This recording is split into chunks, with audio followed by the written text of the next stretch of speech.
estarmos reunidos na casa do Senhor. Não é mesmo? Antes de começar, queria só fazer um breve comentário sobre bichinhos de estimação. Meus pais amam bichinhos de estimação. Eu amei a minha vida inteira. Minha irmã agora tem coelho. E o pastor, eu não sei se já passou do 20º animal lá. Né? E eles são uma bênção. E eu estava pensando, né, na selva existe o rei da selva. Existe um animal, um reino selvagem, que foi estabelecido como rei da selva, todo mundo sabe. É o leão. Mas se nós fôssemos estabelecer um rei e uma rainha, ou reis e rainhas, no reino animal inteiro, não se limitando ao reino selvagem, eu já fico até imaginando pinchers, poodles, coelhos, sendo reis e rainhas. Porque vamos ser sinceros, quem de nós não já desejamos viver a vida que esses bichinhos levam? Fala a verdade. A vida de rei, a vida de rainha que a Penélope leva. Que o Teco leva.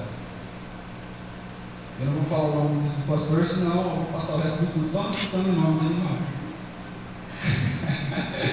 não. Mas isso é ótimo, isso é bênção de Deus. O motivo pelo qual o Maria e eu já desistimos de ter animal no momento é porque nós vivemos para lá e para cá. Um deles, né? Eu sou alérgico também, enfim. O outro aqui dá gasto. Porque se alguém decide ter um bichinho, de fato, isso é bom que cuide, é bom que zele, é bom que dê carinho, é bom que dê conforto, é bom que dê cuidado. Não tem como pegar um bichinho para deixar largado, não é verdade? É os pets. Importante, né? Amém. Então abre aí sua Bíblia comigo lá em Salmos, no capítulo Salmo 6.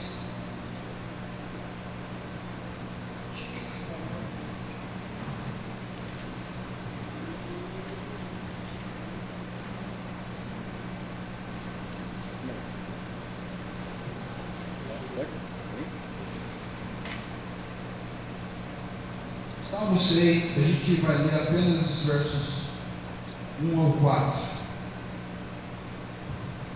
Todo mundo achou? Amém? Se coloquem em pé, se vocês sentirem vontade para isso.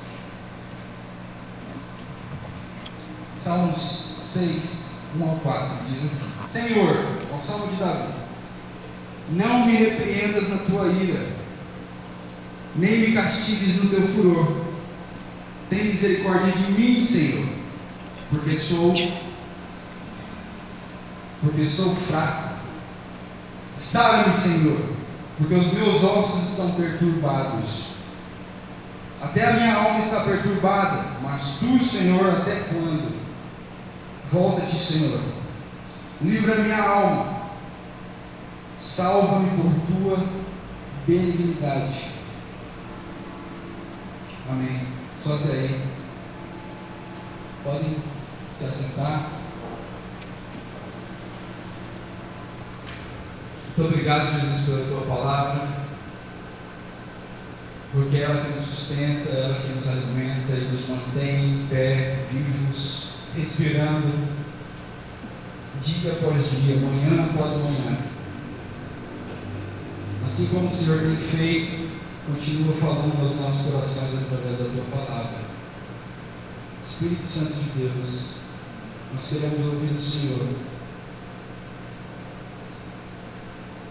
Por isso, dizemos: és bem-vindo.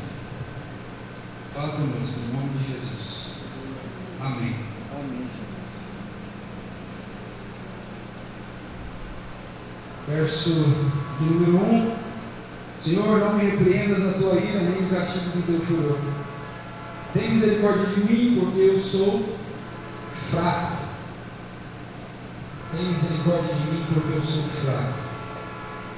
A primeira verdade que nós vamos tirar do texto é que ele, o salmista Davi,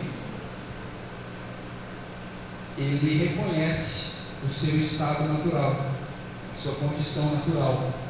E ele diz ao Senhor: eu sou fraco. Eu sou fraco, Senhor. Parece até que ele conhecia Romanos 3,10, que diz: não há um justo, nenhum justo sequer. E ele declara: Senhor, eu sou fraco. Essa é a primeira verdade. Ele diz: eu sou fraco. A segunda verdade que nós vemos é que ele sabia que precisava ser disciplinado. Ele sabia que precisava ser repreendido. Ele sabia que precisava ser castigado. Ele diz: Senhor, não me repreendas na tua ira, nem me castigues no teu furor. Ele sabia que ele precisava ser repreendido, castigado,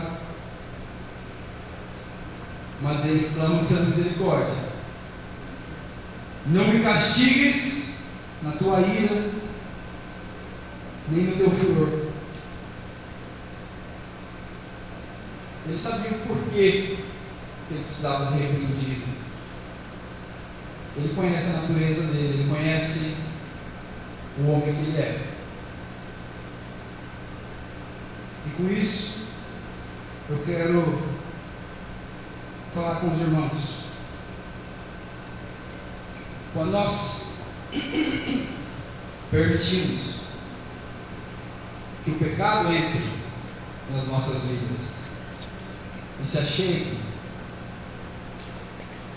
e tome lugar, muitas vezes é como se nós estivéssemos nos tratando o pecado como o nosso bichinho de estimação, como o nosso pet. Às vezes ele chega pequenininho, ele chega um filhotinho, e nós, obrigado, passamos a negociar e dizer: bom, é pequeno, eu tenho controle, eu sei até aonde eu consigo deixar ele ficar à vontade e solto, sem que eu perca o controle. E assim nós passamos a tratar o pecado como o bichinho de estimação, colocar ele na posição de rei das nossas vidas, dos nossos corações, porque nós passamos a alimentar, nós passamos a dar remédio, nós passamos a cuidar com zelo, nós passamos a praticamente o fazer o Deus de nossas vidas, o rei de nossas vidas, sem ao menos perceber. A questão é que o pecado de estimação é muito complicado.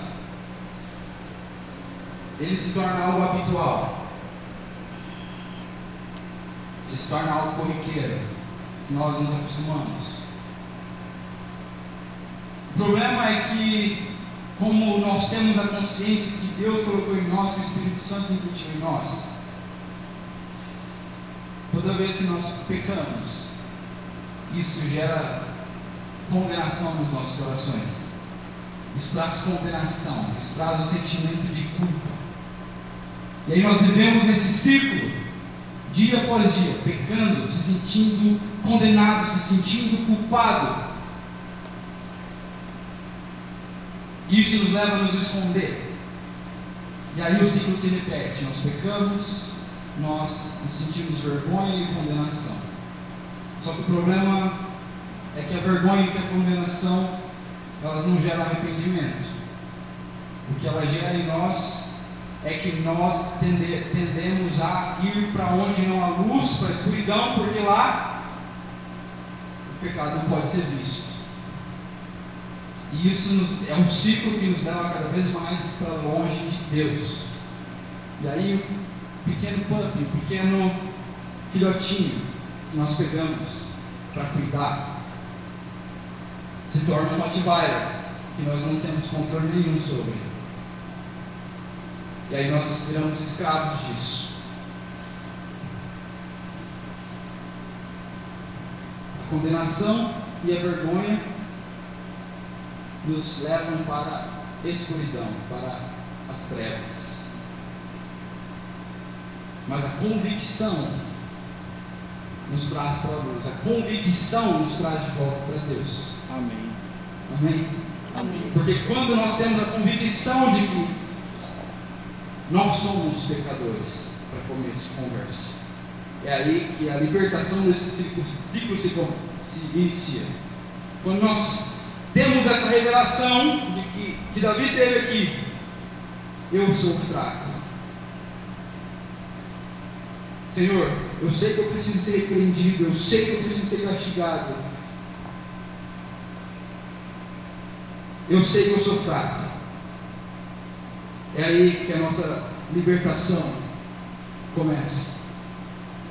Porque a palavra de Deus diz que não há condenação para aqueles que estão em Cristo. Amém, Jesus. Amém? Amém.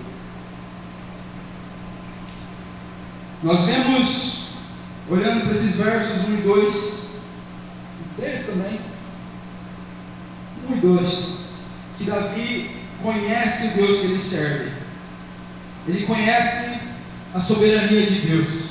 Ele conhece o Deus poderoso que ele serve. Ele experienciou, ele viveu coisas extraordinárias, porque ele confiou a vida dele ao Senhor. Ele sabe o Deus poderoso que segura o planeta na palma de suas mãos, que tem controle de todas as coisas, sobre todas as vidas. Ele conhece o Deus que ele serve, porque ele mesmo diz em Salmo 103:19: o Senhor tem estabelecido o seu trono nos céus, o seu reino domina sobre tudo. Ele mesmo disse isso. Ele conhece a soberania de Deus, mas ele também conhece a ira de Deus. De fato, ele experimentou a ira de Deus na própria pele por muitas vezes. O seu próprio filho morreu, filho que vinha de uma relação ilícita. Deus não deixou de viver, ainda que ele tivesse implorado para Deus. Isso é juízo. Pois, muito tempo depois, os filhos já adultos, e outra coisa se cumpre, que nem é bom falar aqui, mas juízo de Deus sobre a vida dele. Ele conhece o juízo de Deus. Ele sabe que se ele fosse castigado com a medida que ele merecia, ele seria instantaneamente exterminado. Por isso ele clama ao Senhor: não me repreendas na tua ira, nem me castigues no teu furor. Ele conhece a ira de Deus, mas ele não só conhece a soberania e a ira de Deus, mas também conhece a misericórdia de Deus. Ainda em Salmo 103, mas no verso 17 diz: mas a misericórdia do Senhor é de eternidade sobre aqueles que o temem, e a sua justiça sobre os filhos dos filhos, sobre aqueles que guardam o seu conserto, e sobre os que se lembram do seu mandamento para cumpri-los. No Salmo 86, no 5, verso 5, ele ora: pois tu, Senhor, és bom e pronto a perdoar, e abundante em benignidade para com todos os que te invocam. Ele também conhece a misericórdia de Deus que ele serve, e ele também experienciou a misericórdia do Deus que ele serve abundantemente. E ele ainda conhece o poder milagroso de Deus, porque nos versos seguintes ele diz, verso 2: tem misericórdia de mim, Senhor, porque sou fraco, sara-me, Senhor. Ele olha para a condição que ele está, prostrado, e ele diz ao Deus que ele conhece: sara-me, Senhor. Ele sabe o Deus grandioso que faz maravilhas que ele tem, porque os meus ossos estão perturbados, até a minha alma está perturbada, mas tu, Senhor, até quando? Ele sabe o Deus poderoso que ele serve. Glória a Deus. Amém. E o Deus que Davi conhecia, que é soberano sobre todas as coisas, que apesar de irado contra o pecado, contra a injustiça, é misericordioso para aqueles que confiam nele. O Deus que é poderoso para fazer maravilhas e milagres, em uma medida que nós nem podemos imaginar. É o Deus de Davi. E Ele é o nosso Deus. Meu Deus, aleluia. Ele é o nosso Deus. Glória a Deus. Pecado de estimação é uma coisa muito séria, que nós nem nos damos conta.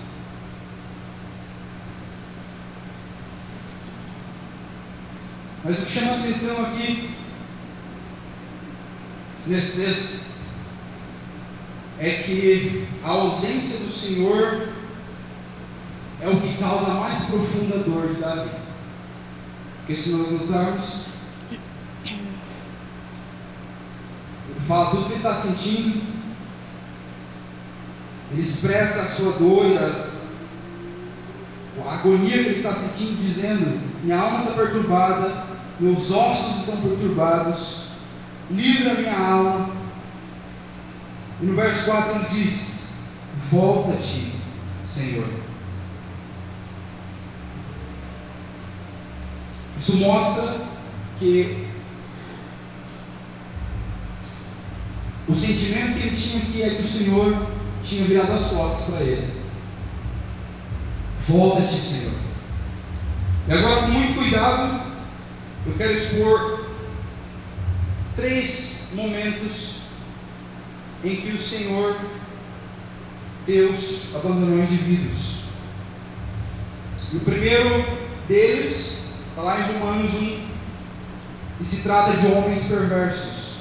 Ainda em Romanos 1, a palavra de Deus diz que a glória de Deus foi revelada aos homens através de tudo aquilo que Ele criou. O seu poder invisível e seus atributos invisíveis foram revelados através de sua criação. Mas esses homens viraram as costas, não creram, não se prostraram. E lá em Romanos 1:24 diz: pelo que também Deus os entregou às concupiscências do seu coração, a imundícia, para desonrarem o seu corpo entre si. E esse é o primeiro dos 3 casos que nós vamos ver, onde Deus vira as costas para um indivíduo. Segundo, para o próprio Davi, Salmos 22, verso 1, ele diz: Deus meu, por que me desamparaste? Por que te alongas das palavras do meu bramido? Eu estou clamando, eu estou pedindo, eu estou implorando, mas o Senhor parece não estar ouvindo as minhas palavras. Por que te alongas das palavras do meu bramido e não me auxilias? Esse é um servo de Deus chamado segundo o coração de Deus. E por último, o próprio Jesus, que usa das palavras de Davi, quando ele está prestes a morrer, em Mateus 27:46, e diz lá: perto da hora nona, exclamou Jesus em alta voz, dizendo: Eli, Eli, lema sabachthani, isto é, Deus meu, por que me desamparaste?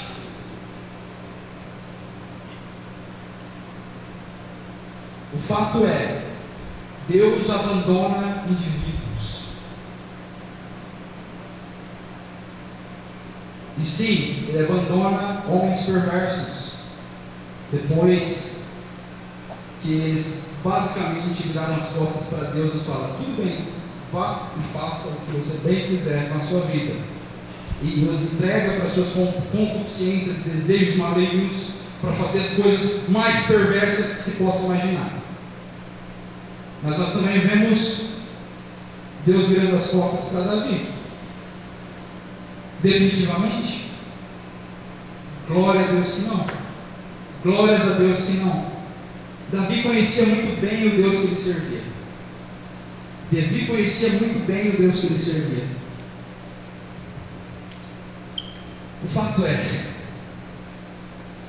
sem a intervenção desse mesmo Deus que Davi conhecia, nós não podemos vencer o pecado. É jogo perdido. Não tem jeito. O filhote vira um Rottweiler. Lá em casa o poodle permaneceu um poodle pequenininho. Na casa da Larissa o coelho continua pequeno. Mas o pecado, ele pode parecer um filhotinho pequenininho no começo, mas ele se torna uma fera, uma besta, quase impossível de se vencer, aliás, impossível de se vencer por nós mesmos, sem intervenção do nosso Deus. Meu Deus. E aí no verso 4,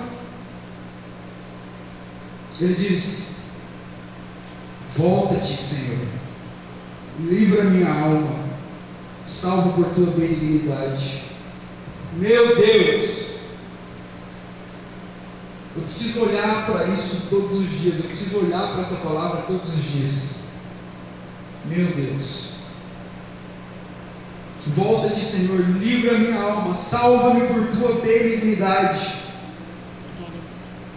Eu queria perguntar para os irmãos: o que precisa acontecer para nós termos a atitude de Davi e nos quebrantar de tal forma e nos desesperar e chorar e urrar desesperados,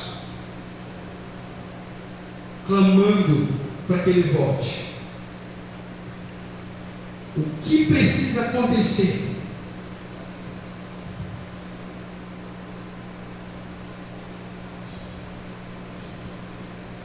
Jesus está tão perto. Aleluia. Amém. Jesus está tão perto como nunca, jamais esteve antes. Nós precisamos clamar ao Senhor: volta-te, Senhor. Aleluia. Davi, ele provavelmente estava naquele ciclo, o que levou o Senhor a virar as costas para ele. Aquele ciclo: peca, vergonha,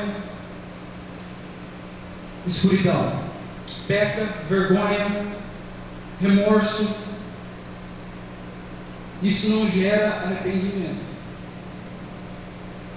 mas a convicção de quem nós somos, quem Deus é e quem nós podemos nos tornar em Deus. Glória a Deus.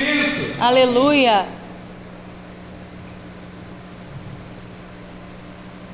Moisés conhecia a presença de Deus. Ele falava com o Senhor face a face, com um amigo. Ele conhecia o Senhor e ele não abria mão da presença de Deus. Lá em Êxodo 33:15 diz: então disse-lhe: se a tua presença não for conosco, não nos faça subir daqui.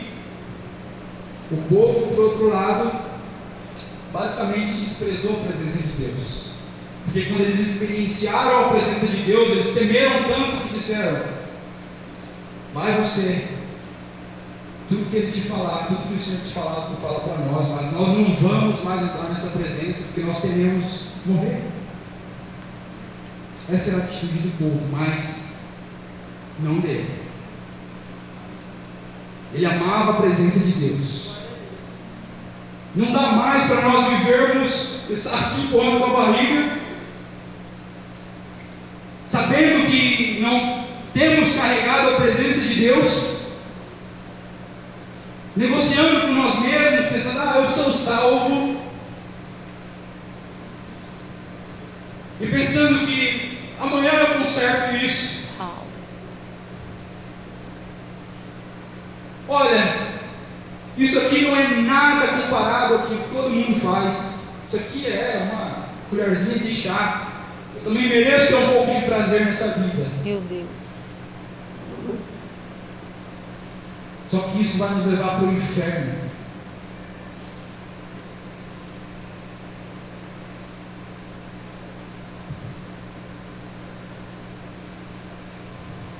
Por fim, Davi, ele clama, prostrado: Senhor, volta-te. Amém. Volta a tua face para mim, Senhor. Meu Deus. Aleluia. Volta a tua face para mim. Eu sei que eu sou fraco, mas eu desisto. Eu não quero mais viver nas trevas. Eu quero imediatamente passar a viver na luz, passar a viver aonde as coisas ficam claras. Glória a Deus.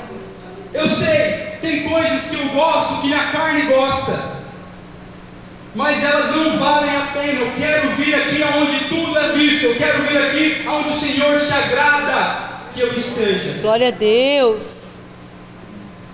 Tem misericórdia, Senhor. Eu sei que eu preciso de repreensão, eu sei que eu preciso ser corrigido, mas faça na sua misericórdia, porque eu sei quão misericordioso o Senhor é. Portanto, faça na sua misericórdia, por favor, eu imploro. Mas não dá mais para viver assim. Tem misericórdia. E ele finaliza no verso 4: salva-me por tua benignidade. Em inglês está: salva-me por teu unfailing love, por seu amor que não falha.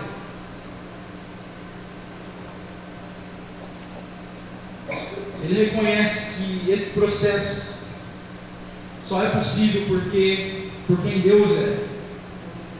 Ele sabe que ele não tem nenhuma responsabilidade, aliás, não é responsabilidade, que ele não tem, nem, não consigo encontrar a palavra.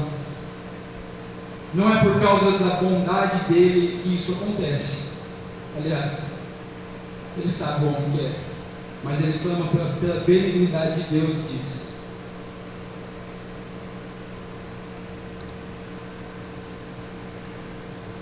volta de Senhor, livra minha alma, salve-me por tua benignidade. Vamos colocar de pé?